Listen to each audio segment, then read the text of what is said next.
Savoury Corn Halwa, or otherwise known as Makai no Dano, is a regional monsoon dish hailing from the Aravalli district of Gujarat. It's sweet, spicy, creamy corn that I'm making extra rich using Abevia Evaporated Milk.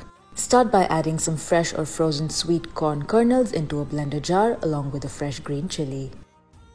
Blend together until coarsely ground. You may add a small amount of water if needed. Next, heat up a generous amount of oil in a pan. I'm using mustard oil because that's what's traditionally used. You want to first smoke your mustard oil, cool it down slightly, and then begin adding the tempering. I'm using mustard seeds, cumin seeds, cloves, cinnamon sticks, and some whole dry red chillies. Next, add in all of the ground corn mixture and begin mixing.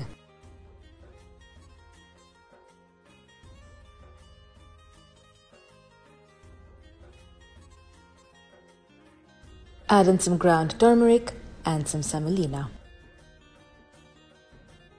Roast the mixture really well on a low to medium heat until the mixture is thick and the oil begins to separate from it.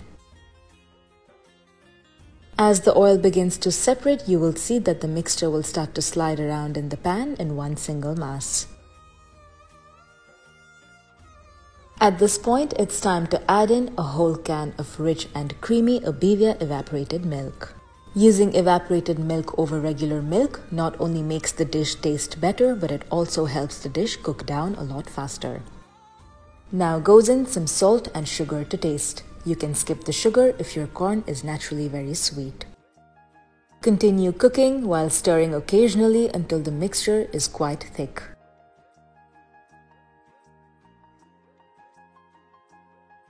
This dish is eaten piping hot by itself with a spoonful of desi ghee. I'm serving mine with a tempering of ghee and red chilli.